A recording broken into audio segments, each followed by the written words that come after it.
Do you feel stretched as thin as a crepe, thin as possible? Because as a mom, there feels like there's just so much to do.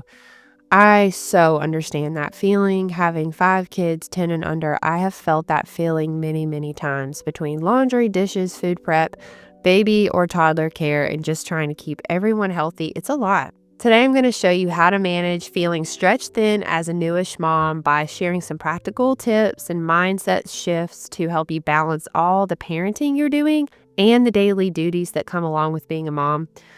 All the things that I've learned over 10 plus years of being a mom. So, if you're new here, my name is Lana, and like I said, I'm a mom of 5, and I help new moms who are living in a state of overwhelm and sleep deprivation transform into the capable, faithful, and peaceful moms they have always longed to become. If that's you, I would love for you to stick around and hit subscribe. Before we dive in, I know I'm talking to new moms, but just in case you also happen to be pregnant, because that's a whole nother reason to feel super stretched thin, I wanted to let you know that I have a free workshop that helps women transform their whole birthing experience. After 5 natural births, I have learned some really helpful, just game-changing things I really want you to know. I want you to have a better birthing experience, and the link is down below. So let's acknowledge the overwhelm. We're probably juggling a lot as a mom. There's crying babies, there's a messy house. Kids are always asking what's for dinner, what's for snack, what's for second breakfast. I'm like, didn't I just clean up the kitchen? Didn't we just get it all straightened up from the last meal? Sometimes it can feel like our ears are so tired and like there's barely a 30-second span between the last time you were asked a question. Decision fatigue and ear fatigue are real things, I'm convinced. But I also remember the overwhelm of inexperience, not being sure what I should do about all these big decisions, big decisions you have to make at the pediatrician as a new mom, all the opinions that were coming my way from really well-meaning people, and even how to manage my time well with nobody at home, telling me what to do and kids in my home. So first, let's get one thing straight. If we feel stretched thin as a new mom or as a mom in general, it doesn't necessarily mean that we're doing something wrong, and it doesn't mean that we're failing or that we're a failure. It's an extremely common feeling at different seasons of motherhood. Through all this struggle, I have had to learn some really practical tips and mindset shifts to handle the overwhelm, and that's what I'm excited to share with you today. I think the first thing that we overlook that I think is very valuable is that any new job calls for seasons of learning and truly feeling inexperienced. And there is no substitute for actually doing the thing and gaining experience. Sure, we may have babysat kids in the past, but nothing can truly prepare you for waking up in the middle of the night, taking care of sick kids, handling hard discipline moments, nurturing a child's heart, all while trying to run a home. I mean, it's a lot. So I think we should be gracious with ourselves as we're learning. No one is good at a job at first. No one. And I really didn't feel like I was starting to get the hang of being a mom and gaining like a little bit of confidence truly until I had my 3rd child. And think about it, a lot of people don't really even get past the 2nd or 3rd child. So that's when I started to feel like, the baby phase is a little bit easier. And then my oldest is still my greatest challenge in many ways because I've never had a 10-year-old boy until this year. And while he is awesome, I've never parented that phase before. So we're all learning, and learning is full of dips and micro failures that lead to success. And the next thing is just limiting input and demands from outside of our home. It's hard when a lot of people want things from us in our home, and then we have people outside of our home really asking for things too. It's challenging. So thinking about all the inputs as an extra stimulus flowing into our home. A lot of times it could be even social media telling you how they perceive a good mother to look like. Or maybe it's for them, it's 1,000 hours outside, which I love that, but sometimes that can put pressure on us. Or only organic neutral clothes, or picture perfect wooden toy collection. And I always try to take it back to the Bible because for me, that's the real source of truth that doesn't change, with the winds and moods of culture. The Bible tells me that what it looks like to be a good mother is to love well, to be patient, to be kind, that a wise woman builds her house and a foolish woman tears it down with her own hands. It does not say that we have to have organic clothes for our kids, even though that's awesome and that's great if we can, but it doesn't make us a bad mother if we can't. My point is that if you have some outside inputs flowing in that are adding extra demands on you beyond what you can handle right now and what the Bible tells you that it takes to be a good mother, then maybe those inputs need to be silenced or temporarily cut off, or maybe even forever cut off. This is just me personally, but since I have been off of Instagram for over a year, it really seems like I can get so much more done. I did not realize what a magnet my phone felt like to me and how much of a time suck it was, and just a comparison culprit. I thought I was doing pretty good with comparison, but just having that removed from me, I don't really know what I'm missing, if that makes sense. And this can go for friends in our life too. Bad company ruins good character. So just making sure that we surround ourselves with other moms that have the right priorities, that are not draining our energy, it can go a long way from keeping us feeling so spread thin. Sometimes we can get a clingy friend in our life who wants to absorb all of our time and attention, doesn't want us to spend time with other people.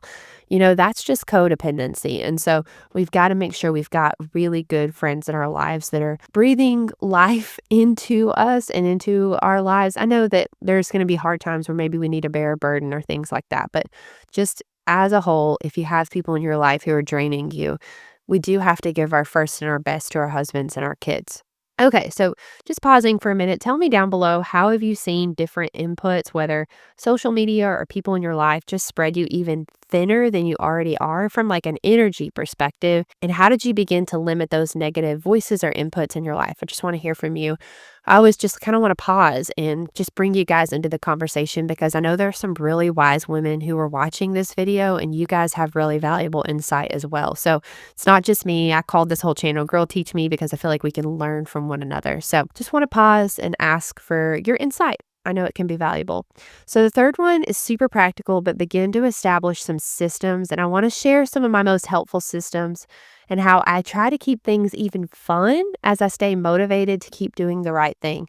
The big three has been endlessly helpful for me. If I am feeling overwhelmed and spread thin, I set a big three for the day. And yes, I feel like there's so much more that I need to get done, but when my brain is overwhelmed, it needs to feel the energizing feeling of momentum. And this comes from making progress, which is what I really think a lot of us are craving. We're not so much looking for perfection in our home or this moment of arriving in motherhood, but we just want to feel like we're making progress at becoming the mom we want to be, or even having our home make progress into the home we want to create. So here's a big three I recently did. I put away 2 loads of laundry. I had more loads to put away, but for me, I'm like, okay, I'm going to fold and put away 2 loads of laundry. I'm going to go for a 10-minute walk with the kids. I think I walked longer, but in my head, it was a very small hurdle, 10 minutes. And I made an appointment for my daughter that had truly been hanging over my head, getting a quiet moment to make an appointment. It just feels like something I put off. So that was a big three for me. I actually ended up doing so much more that day, but getting that appointment off of my brain gave me so much more energy because I think sometimes when we procrastinate, it's draining our energy. The next thing is a 10-minute timer. One of my favorite quotes from the late and great Elizabeth Elliot is to do a doable portion. And then she also says, do the next right thing. And I feel like a lot of times I just don't feel like always doing the next right thing. So I trick my brain by just doing 10 minutes of dishes or laundry. And then I add in this little bit of keeping it fun, which is something I learned from Atomic Habits. And it's the only time I usually let myself listen to a podcast or an Audible book, or perhaps I've purchased some courses that I really want to get through. That's when I go through those, is when I'm folding laundry, sorting clothes, things like that, or doing dishes. It could be meal prep. What's just something perhaps it feels a little monotonous at times. It's the next right thing to do. Like, how can you just spice it up, add a little fun? And then it helps our brains to look forward to this. So my laundry is down in my basement, but you best believe I want to listen to a podcast or even like audio messages from my friends on my computer. So that's when I go and do that. And the last one is to not start laundry after 3 p.m. Why? Why would I say that? Starting laundry after 3 p.m. generally as moms does not give us enough time to switch it over, to dry it, put it away all on the same day. And my only caveat for that is I will start a load right before bed and switch it first thing in the morning. But starting a load after 3 p.m. for me always ends in like a stinky load of laundry because my energy is waning through the day. I've got to get dinner ready. Things happen like baseball or, just commitments. and then I'm tired and I'm trying to get the kids into bed and I'm not so much thinking about laundry. And so, I just really try to challenge myself like, okay, I can load the washer after 3, and I can hit the start right before bed, but I'm not going to hit start on that load after 3 p.m. And then I'm going to try to get, as many loads as I can done and put away before 3 p.m. That has helped me a lot. The last thing is that kids are so much more capable than we give them credit for. I mean, getting my kids involved has helped them level up and it's helped me learn to delegate. I think while it is difficult to set the time aside to learn to delegate, to coach, to teach them how to do something, I know it's going to yield so much fruit in my kids' lives, skill building, just the self respect our kids are going to feel from being able to contribute. But it also lightens the load so that we can be freed up to have more fun with kids. That's something I try to explain to the kids is like, hey, when we work together, we imagine all the housework is like on this big wagon and we have to all pull it. If mom's just pulling it all by herself, it's so heavy and I don't have time for anything else. But if we can all grab a rope, pull what we have the strength to pull, the wagon's going to move and I'm going to be freed up to play a board game or do something fun with you. But if all of my time is absorbed doing housework, I don't have time to sit and play like I want to. So that's just something I try to open up the dialogue with them, but they can. I mean, it's going to take coaching. One resource that actually opened my eyes when I was a really young mom is I read the Peaceful Press preschool curriculum. And at the very beginning, there's a parent guide, and she talks about skill building with chores and things like that. I think I read it about 6 years ago for the first time, and I still go back and try to refresh myself yearly. It just reminds me of what it takes to be a peaceful, happy mom with little kids, what little kids need, and how when they're doing chores, it's doing things inside of their brains that even can help them gain motor skills and learn to read. Like, we really overlook the skill building and the motor development that chores can have. So tell me down below, like, what have you found that's been helpful in teaching your kids chores? How have you got your kids involved in just all the things it takes to run a home and help them feel empowered and help them feel excited about chores? How have you kept them motivated? How have you kept it fun for them? I'd love to hear from you. I think my closing thoughts are like just cutting out anything that's not essential or a part of our core values. For instance, now that I have 5 kids, I really rarely fold dish rags anymore. I might fold them every once in a while. And I really don't even fold many of my kids' clothes anymore. They have buckets that they go in. We kind of even just ditch dressers, to be honest.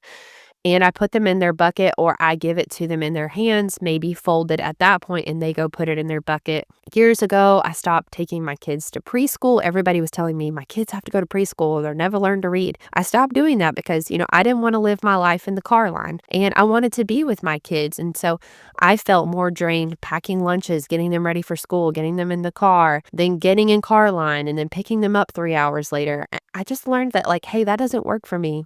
I limited people in my life who were toxic and they were like, honestly, energy vampires. They were just draining me of energy. I had a midwife one time tell me, Lana, if you go downhill, the whole family's going to go downhill. So she just really encouraged me, draw a circle around myself, take care of myself, keep up with my basic needs, to stay healthy and well so that I can give a max effort and a max joy to my family that I can't give if I am neglecting myself. And so, just trying to have as much interaction with the Bible, leaving it out on the counter, putting it by my bed, going for a walk alone in the mornings if I can, that goes a long way for my brain. And just doing 10 minutes of self-respect, I don't need self-confidence. I need self-respect where I know that I'm going to do what I ought to do and just doing my hair, not talking about curling it and straightening it every day, like running a brush through it, trying to make it look a little better than it did before, putting on some real clothes, taking my supplements since I'm still healing from birth and breastfeeding. What do we need so that we can feel well? Because maybe we feel spread thin because we're just not taking care of ourselves and we're putting ourselves constantly on the back burner and then we don't have as much to give. We can't do it all, but we can limit what we do, try to do it as well as we can for the audience of one, for the audience of the Lord. I mean, this whole channel is here to be a resource for you to help you transform into the more capable, peaceful mom you have always dreamt of becoming. So I hope you'll stay and hit subscribe. If you want another video right now to help you on your motherhood journey, consider checking out this video about how working on your self-respect is always better than worrying about self-confidence as a mom. I'm sending so much love your way and for your mama journey, and I'll see you again in the next video. It's so unnecessary dwelling about the past, 'cause I know that God is good, He led me to where I'm at. Sometimes I feel like giving up, you're giving in, but everything happens for a reason. It won't always be blue skies ahead. Sometimes you might need more helping hand. Just like iron sharpens iron, making me stronger, calling me higher. When we come together, just like iron sharpens iron, making us stronger, calling us higher. When we're helping each other, we're growing together.